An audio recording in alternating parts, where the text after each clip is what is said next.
discussion about the things that matter with the people that matter. The last time I forgot to leave you with a point to ponder. Well, let me begin with the opening thought. The opening thought is well, actually, the opening thought is a recap. Last time we talked about how individualism could be one solution to partisanship. Of course, if you can think, speak, write for yourself, you don't need to engage in any kind of partisan activity, behavior, or anything like that. And by being an individual and thinking about policy, we can come to realize for ourselves what policies make sense without needing any one allegiance to any one person, party, or just activity in general. Now, if you're like me, though, you realize that much of the policies that do make sense are the ones that we at Americans for Prosperity right here in Pennsylvania are in fact advocating for. We spend a lot of time thinking about what's good for Pennsylvanians, things like telemedicine.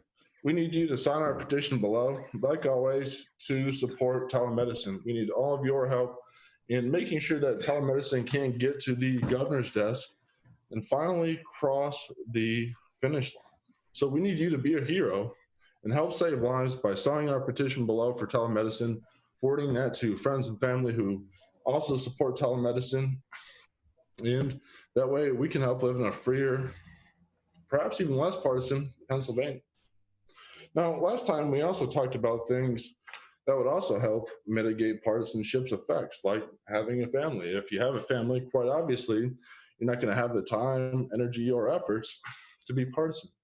Also, taking an action on an issue like what we're doing and like what we're encouraging all of you to do will obviously decrease your partisanship when you're working hard to really solve a problem. Right here in Pennsylvania, you realize it's not going to be one party alone that will get things to the governor's desk. And the last thing we talked about briefly was making money. Now, we didn't go into much detail about that, but it is indeed important. Business is the moral foundation for tolerance, and the profit motive is an inducement to accept social differences. So, for example, America is the largest and most diverse society on the basis of its ability to do business. Because really, the diversity of Americans in our nation would not exist without the profit motive. The profit motive has brought more immigrants to our country than any other notion, idea, anything along. And for that, we ought to be thankful for the diversity that business has, in fact, created. And business also incentivizes tolerance, because businesses obviously know that you can't make money by turning people away. Those who are committed to the idea of business and making a profit are directly incentivized to tolerate and accept all people. But on the other hand, it's not always like that.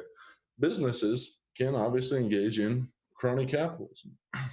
And crony capitalism can turn us away from the profit motive and can in fact make us less accepting of other people. And crony capitalism happens when a company doesn't make a profit by providing mutual benefit, but through special government deals or perhaps even special political arrangements. And this can happen when a business exceeds its proper role. Now, the purpose of business is to provide the incentive for ordinary people, folks like you and I, to become the best, most productive version of ourselves and to be dignified in providing valuable services for other people, while also protecting the equal rights of others by, again, giving society a reason, i.e. profit, to reject tribal self-identification. But it seems like some businesses are, in fact, losing sight of this purpose. Instead, not only do they lobby politicians for special deals, but they might be up to something even more nefarious. In fact, many companies may be lobbying individual citizens to accept certain political stances with the idea that if they get people on their side with their politics, then they can lobby government officials without anybody knowing to, again, set up special deals that only benefit the few. Obviously, this is not our vision here at Americans for Prosperity or anywhere, but I think it's possible to go from problem to prosperity. For one, we can eliminate partisanship by discouraging crony capitalism in Pennsylvania. Right here in Pennsylvania today, $300 million goes towards horse racing and for Brad Pitt to sip lattes in highly urban areas. We can do away with that right here today. We can also eliminate partisanship through things like crony capitalism by giving people a better understanding of just what it is that business actually does for people through mutual benefit, through incentivizing diversity. That's what business is about. It's not fundamentally about exploitation. But the question I'm here to ask for my great folks from the state of Tennessee and all the other great people watching and participating today, whom I want to thank, again, encourage to sign our telemedicine petition, is what do you think the role that crony capitalism might play in creating partisanship? And what do you think that we can maybe do to stop that? Let's kick it off with Grant. It's one of those interesting terms, man, which it's frustrating because you have to pause for a second and almost define the term properly to be able to move forward in the conversation because of that pesky term capitalism that's attached to it, right? I mean, I think a lot of proponents of that term crony capitalism or corporate welfare, whatever you want to call it, sometimes used interchangeably. The proponents would say that it's not capitalism at all. It's anti-capitalism. It's against capitalism. It stifles growth. It's an oxymoron to capitalism, right? It's arguing that the crony capitalism is not just capitalism. It's cronyism in the sense that it's excessive interference with the marketplace, which inherently will result in what I would deem a toxic combination of corporations and government officials running that sector of the economy. Now, if you can present it to someone like that properly in the framework of saying like, okay, well, this is clearly what's going on. It's the government stirring their finger around in the marketplace to influence one way or another.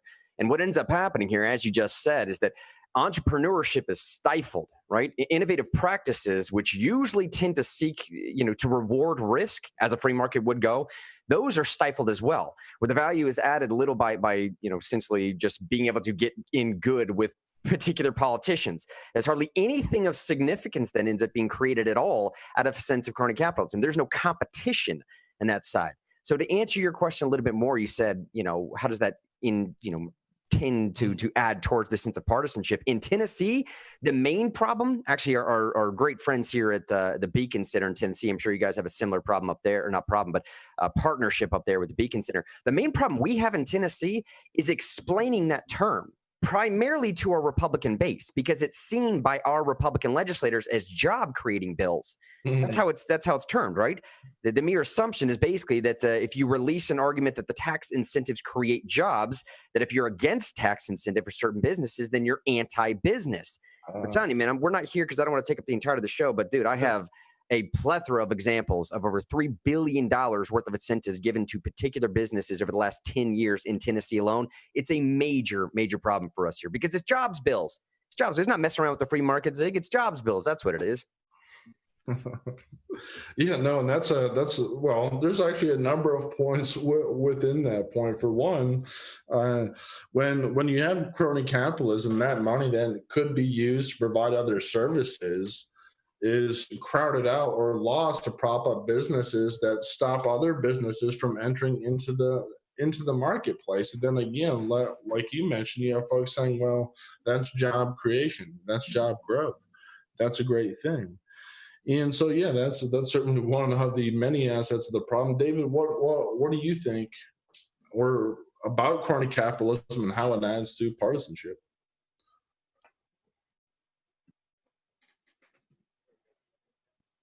We can hear you, but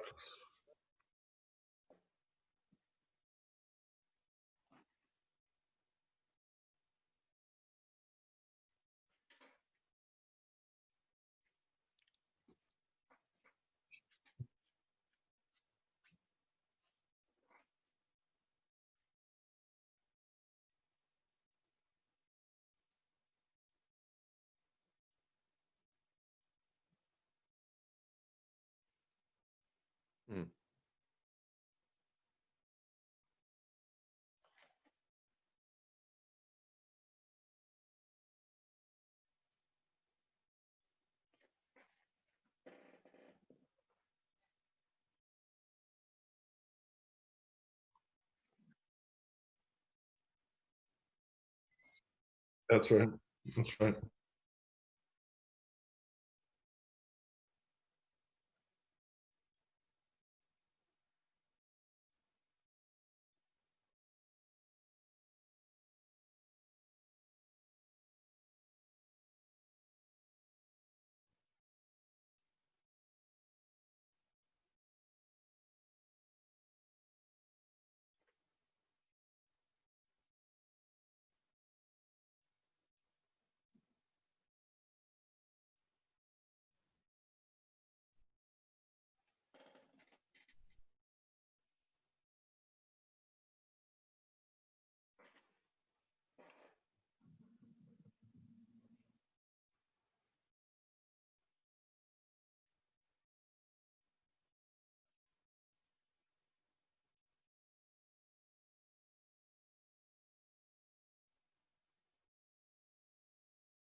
Well, and one thing then that I didn't think about is that you could have, by having crony capitalism, that could actually deter businesses from ever opening within that state, and then you're going to have more and more businesses in bad regulatory environments continue to lobby for more state dollars. I mean, it seems like it could very well lead to a slippery slope where if you give one company money, and instead of getting rid of the laws and the bad tax policy that causes those companies to need the money in the first place, you might just end up giving more money and more money and more money. And so you have to ask, when does the madness end?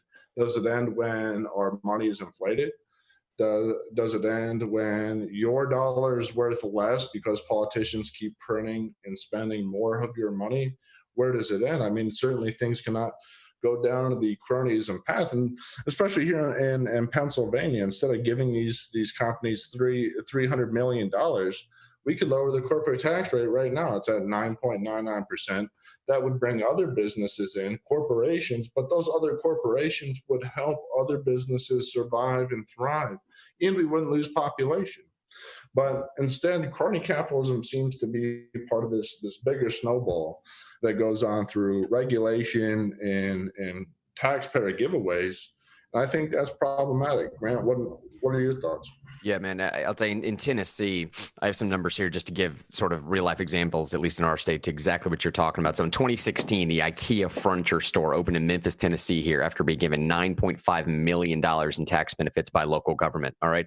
Now, the problem is, okay, fine, we're going to move IKEA in, but what happens to all the other mom and pop shops that are around there? They didn't get that $9.5 million. Other local furniture stores were given nothing. All right. We also have a Hermlock semiconductors snatched. So here, a Hermlock Semiconductor, they got $95 million from taxpayer money over the last 5 years alone. Never opened its doors, though. Never created a single job in the state. Semiconductor company in Tennessee got $95 million, never had a single job come to the state. $197 million for Nissan from state government, $840 million for Volkswagen received for their corporate headquarters. The Nashville TV show, which in the back end they're going to pitch us some reason as to why, I don't know, property tax revenue has increased because of all the families moving here. We just had a property tax increase in Nashville by 40%, by the way, just so everyone realizes, in spite of the revenue increase, right? A lot of this stuff is a spending problem, not necessarily a revenue problem. But then show Nashville, $45 million. $45 million over 4 years to bring that show here before it was canceled, moved to basic cable, right? So, I mean, the idea, again, is like, all right, so this is at the expense of small business that we're bringing other people in. And as you just said, Zig, a second ago, I don't think anybody on this line right now is advocating for like tax cuts in general. By all means, do them, definitely. But the selective tax cuts that are applicable to only a particular industry, it's just like David just said. You can't have this approach where, like, I'm okay with corporate welfare as long as I'm getting the welfare, right? But now all of a sudden, when it turns to a different industry, now I have a problem with it. The consistency of the inconsistency is too much to handle sometimes. It'll drive you insane. Aside from that, though, it does a major, major problem to our economy, man, that we're left picking up the pieces for later on. By we, I mean the taxpayer. Well, and I also think over time, if you drive enough businesses out, I think largely certain states will be less favorable to different ideologies and different ideas the more you drive businesses out.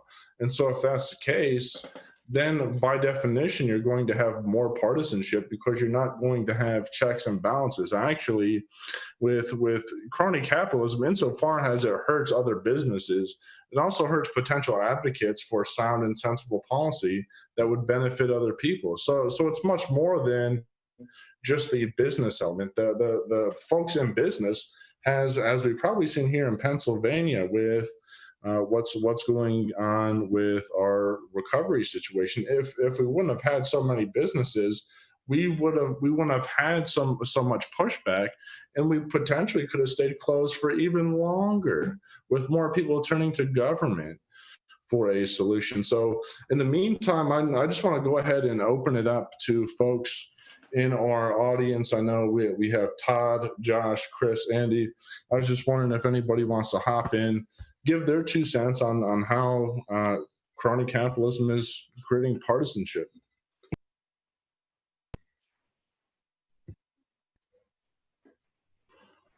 All right, cool. Well, we'll go ahead. I did want to add one thing there, Zig, man. Yeah. Kind of coming off what you just said and what Dave was mentioning a second ago. You start to lose faith in these institutions, right? That's a little bit what David was touching. I think you lose faith in the free market itself. You lose faith in the politicians that are supposed to be able to work within the parameters properly. And I think when we lose faith in all these institutions, man, it does weird things to the human psyche, right? It does weird things when you can't trust the system that we've all put together. When you can't define it properly, you can't hold it properly. You don't know what to do with it anymore, right?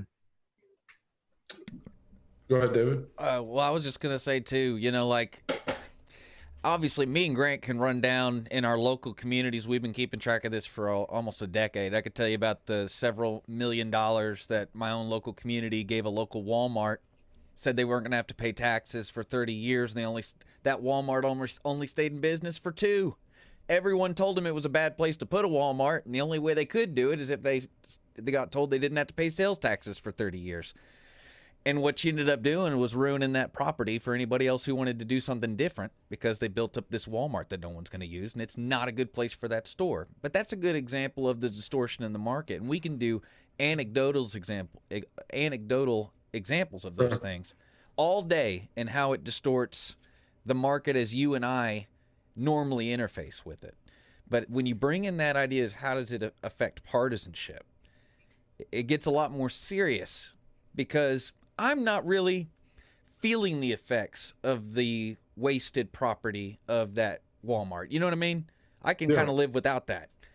I can wag my finger and say it's a good idea, or it was a bad idea to have it in there in the first place, and I was right and all that stuff. But the partisanship thing, you end up getting, and we have this now, and it's been a problem we've been trying to address for 20 years in this country, is you have industries and politicians that are like breakaway different than everybody else, because they have access to the treasury and no one else does. And people feel weird about that.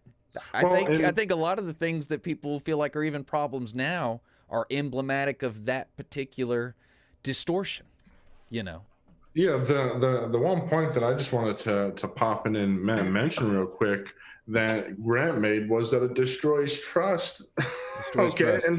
And trust is the great neutralizer of bad emotions. Okay, if you trust people in your surroundings, your setting, your family, your home, your business, your community, you'll be less likely to experience these bad emotions that make you want to retaliate against a perceived, whether or not it's real or not, no one knows, against a perceived political threat.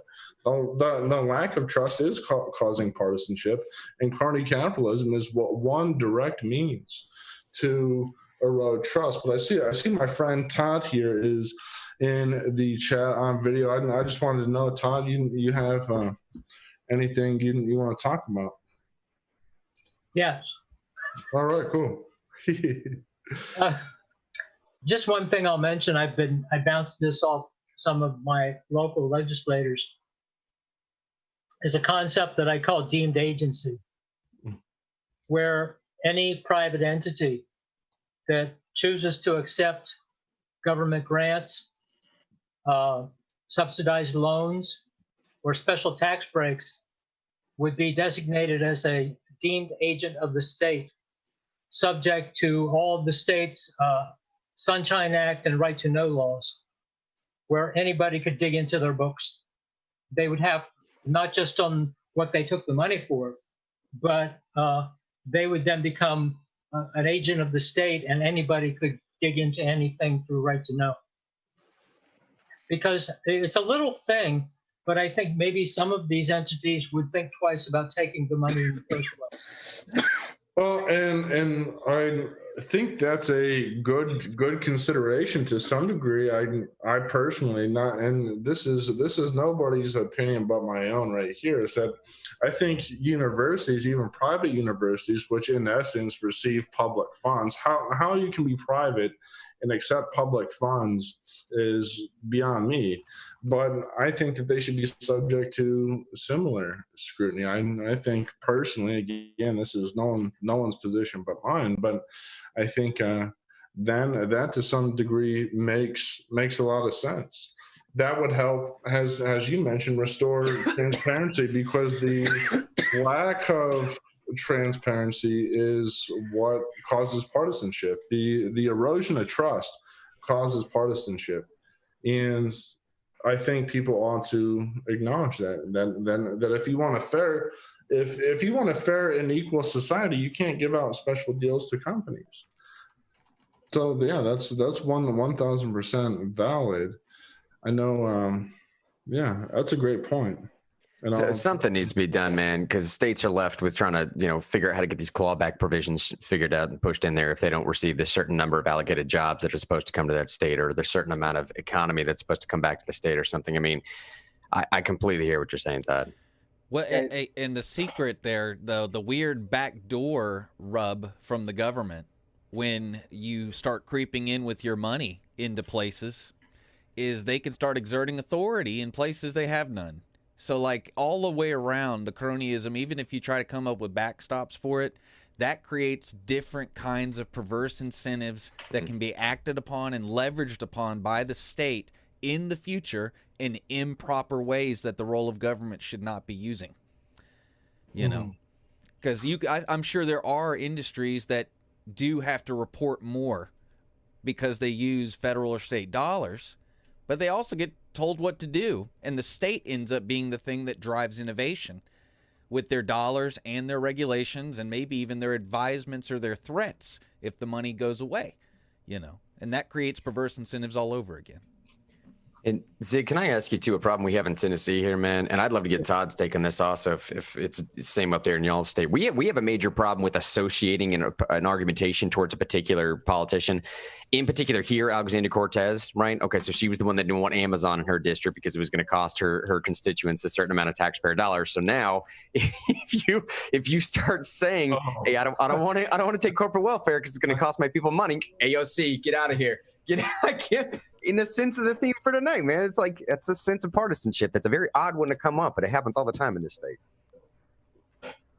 Yeah, that's a point then that I agree with. I think to some extent that's a fault of excessive national media in general. A lot of folks don't know all the problems that a state like Pennsylvania has with corporate welfare, but now because they see somebody on TV that they've been told to dislike, now they make this, I don't know, perverse connection, which then that stops them from evaluating or thinking about the merits of the idea.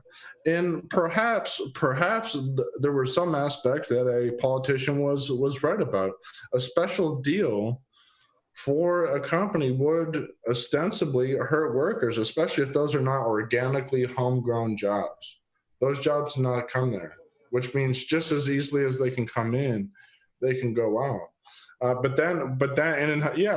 I guess now the whole well has been poisoned, and now just talking about the idea is likely to incite partisanship, which is why these conversations are so important. And again, I just want to thank everyone who has joined us and also sign our petition about telemedicine. But that's why these conversations are important, because by thinking about these things and discussing these things, hopefully we can move past partisanship.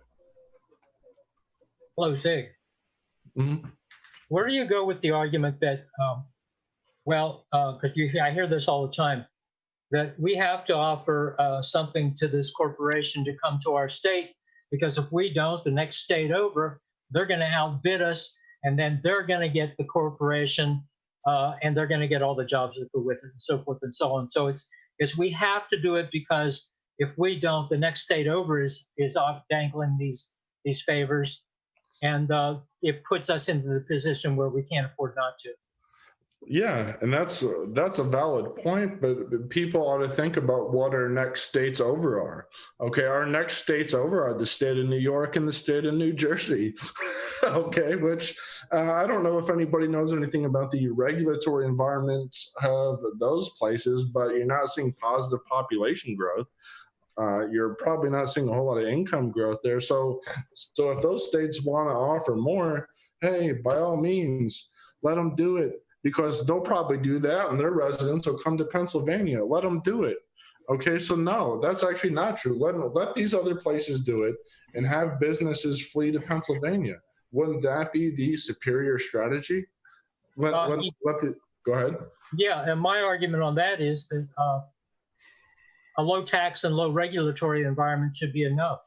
That should be the incentive, not because you don't have a low tax and low regulatory environment. That just increases the need to dangle these other special favors to overcome that. Yeah, that's exactly right. So anybody who is making that argument is misunderstanding, because again, if the state of New York wants to offer all that money, by all means, let them do it. People are dying to leave that state. People are dying to leave Jersey. In fact, people are dying to leave Pennsylvania. That's why we have to take action now. And I hope the folks who are paying attention continue to stay with us for the eventual and inevitable budget battles we're going to have to deal with. The thing is now before it wasn't a revenue problem. Now it is. Now we have a revenue problem and a spending problem. Before, we only had a spending problem. So it's important that all the folks listening stay with us for that major fight, because if you have grandkids here, kids here, anybody that you care about, by not taking action, that's harming them. And you might think, well, I don't have to take responsibility. Someone else will do it. That's what a lot of people have thought in this state for so long. And that's why we're in such a bad way. That's, again, why we need you to take action. But to speak to Todd's point, what were your thoughts on that, Grant? I think y'all hit it exactly what I was going to say. I think you obviously incentivize by making your state look more attractive than the state beside it. And I mean, if you simple sense of argumentation, obviously what the person is directing that question towards is like, all right, so what is that proper role of government when it comes to something like this then?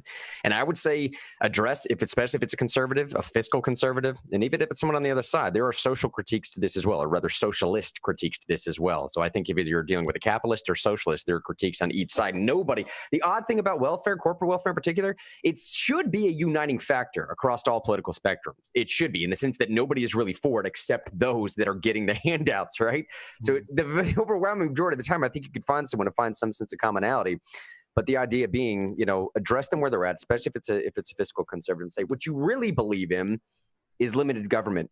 Don't interact with the free market system. Make it so that we're incentivizing to be more attractive than the state beside us, right? If that's how you truly feel, it's the true belief. Obviously, you have to remain true to those free market principles, and I do believe it's going to work out. Because the alternative is to shackle your constituents and the populace of your state with taxpayer dollars. That's basically what you're saying. That's the alternative. Is you're getting them in here, but it's not like it's for free. The trade-off is there. It's for something, to the tune of how many ever tens of thousands of dollars per individual to get a company to come here, with no real guarantee that those jobs are going to go to Tennesseans, or in my case, native state people, as you just said a second ago, Zig. So what are you really getting out of it then? What's the actual trade-off here? To move people outside of your state in so they can take advantage of something that you're paying for? That's not a good pitch. It's not a good pitch at all. Yeah, and I don't think that we should subsidize failure. I mean, in ordinary daily life, it doesn't happen. And so what these handouts are is a subsidy for bad tax policy. Okay, it's a subsidy for failed policy. Where personally, I've never been subsidized for any failure I've made. Okay, perhaps I should. Okay, perhaps if I was subsidized for each mistake I made, I would even have better lighting. But that's not how it works. All right, but that's how the government makes it for them. They're picking winners and losers, and then in a lot of cases, that gets people in a winners and losers trap where they say, well, the government picked them as a winner. I deserve to be a winner this time. And even if they get their way in that case, it's still bad because it's still more taxpayer dollars. And if they don't, then they're going to voice some kind of needless grievance. So I think, crony capitalism is bad for A, it erodes trust.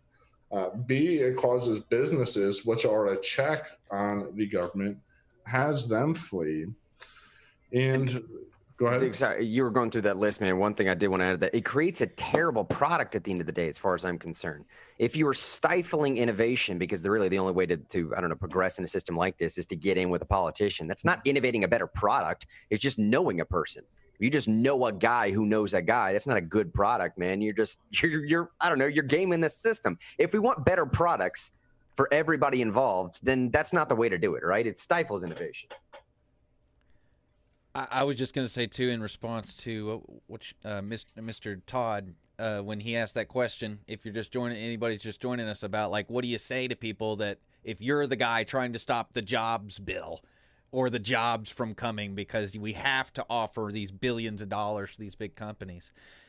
This was a good strategy when nobody else was doing it and it was new, like 40, 50 years ago. It was a good strategy because it was novel. Everyone who's taken advantage of it over the past 20 years is getting the last good pieces of fruit off the vine, because in some weird twisted world where every state has capital but not enough jobs, that's not a paradigm that can last forever, where you have the capital to give away but you don't have the tax base to make more capital. That's not a reality situation. And it was very short-sighted for all these industries and their conspirators in government to create all these industries that had that cyclical relationship where they depend on federal money. It was short-sighted. I mean, because this isn't like just philosophy. We've seen it play out plenty of times. We're not playing some weird philosophical game. People get hurt when government distorts the market. Theoretically, people in the third world starve to death when we don't make our money correctly, when we're not producing as much value as we possibly can, and government is stifling that value creation. And I don't know, I feel like it's a duty to be good stewards of what we got, and like just creating these systems that waste, where Grant says we make bad products, we don't create future value. Those are things that have reverberating consequences. It's not, I just wanted to throw that out there before we left. This isn't theoretical, or something like that. People get hurt. And there's a lot of great examples too, Mr. Todd, of people, the people of a state or a city spending millions or billions of dollars on infrastructure that either never gets used, as some of the examples that Mr. Grant Henry brought up, or they only use them for a couple of years, or heck, even 10 years, when you really should have been there for 30 or 40 years. And there's so many, in my opinion, more examples of that than government, the novel example of government giving some money and then something great happens. Way more examples of distortion. Yeah, and one point along those lines that people don't think about is that by having these perverse incentives, it gives politicians the incentive to talk to businesses, perhaps in return for campaign contributions, perhaps not, I don't know. But nevertheless, it gives politicians a reason to talk to these businesses instead of talking with their constituents. Okay. Perhaps that's one of the larger problems here. Perhaps representatives ought to be talking with their constituents. And that's why so many people feel fundamentally alienated, because in a lot of cases, the political representation would rather talk to a business that they can maybe get a campaign contribution instead of talking to their constituents. And if we got rid of crony capitalism, we could free up time that politicians could talk to their constituents. Wouldn't that be a better alternative, Grant? Yeah, and look, there's a great book written. It's called the Captured Economy. I don't know if I initially suggested to the entirety of the audience, but nonetheless, it does do a pretty good job of proving the point that these two authors consider a range of subsidies that are implicit guarantees offered to firms in the financial sector. Obviously, for instance, one that they're talking about is the mortgage subsidies that caused the housing crisis. Okay, this type of corporate welfare, it promotes bubbles and encourages risky behavior to the exclusion of others that are not in that bubble. You know what I'm saying? To the exclusion of everyone else that's not in that bubble. I mean, they even talk about occupational licensing, right? Where they say that the beneficiaries of such occupational licenses, they range from anything, obviously, from cosmetologists to attorneys, but the most privileged tend to be sorts of professionals with whom modern policymakers tend to identify. Exactly what you're saying. The most privileged tend to be sorts of professionals with whom modern policymakers tend to identify, i.e. attorneys or something, right? The author zeroes in on harm to consumers. Now get this. This is a little bit of what you're talking about. Prices for licensed services are inflated anywhere from 5 to 33%. 5 to 33%. Now, who has the one that says you're deemed licensed or otherwise? That legislator. And if they're going to be siding with the people that are most like their kind, goodness gracious, man, I'd love to be able to charge 33% more for my service than the guy down the street who's probably, arguably, doing the exact same job. At the end of all of it, man, They said that those licensures end up costing the American consumer over $203 billion more per year for equivalent services. So at the end of all of this, man, I would say, like, do we all really want a system whereby the only way to run a profitable business in this type of system is to get help from what some would deem corrupt government officials? Now, not all of them would be corrupt in this system, but at the same time, nobody wants that system of operation, man. And it's not just untenable, it's unsustainable. You cannot sustain like something like that for too long before everyone, like I said before, loses trust in both systems, in our economy and in our politics, man. You can't have it. Yeah, and as David's mentioned, trust is the perhaps most tradable and perhaps most useful currency, really. And if we're going to continue to erode that, not only will we be politically bankrupt, economically bankrupt, but eventually people will be morally bankrupt. Okay, without trust, people will be morally bankrupt, and it's not hard to see why. If you feel like you don't have any connection to the world, what incentive is that going to lead you to produce, create, make wealth, help other people? And furthermore, insofar as crony capitalism crowds out other businesses, when people can't earn a living, then that's money that they can't give to charity.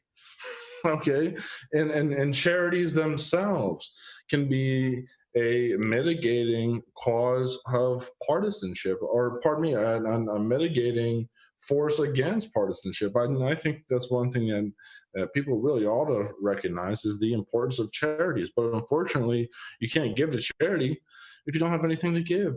You can't give when the tax incentives are screwed up and your money is being given away. And furthermore, how can it be the case that the government is going to best know where your money should go over you? Okay, if you like something, wouldn't you have a better idea or estimation of how your money could be best spent and best used? I would certainly think so. So for folks who care about freedom and fairness, this should be on the top of the list, is ending corporate welfare. And yeah, so that's where we're at so far. Again, I just want to open it up to anyone else who hadn't had the opportunity to go ahead and voice a question, concern. Join us in the dialogue. This conversation is about all the great folks out there. So if you do, you can use the raise your hand thing in the Zoom, or you can just be like Todd, be bold, pop in there with the video. Go ahead and do that. We're happy to do that. We got about 15 minutes left, but I think that's crucial, is getting rid of crony capitalism to create a less partisan, more fair society. What about you, David? Sorry. I don't know if I can. Oh, sorry. I don't know if I can say it any better than all of y'all have said. I mean, this is what a great group and what a great conversation and a great topic today, Zig. Yeah, thanks. No, I 1000% appreciate that. And at Americans for Prosperity, we're all about virtues like principled entrepreneurship, and it certainly seems to be less than principled by having folks give away our money. So if there are no other questions out there, I will go ahead and move on to our legislative update real quick. Our legislative update, I believe there is some action going on around criminal justice reform. Just for the folks who aren't aware of the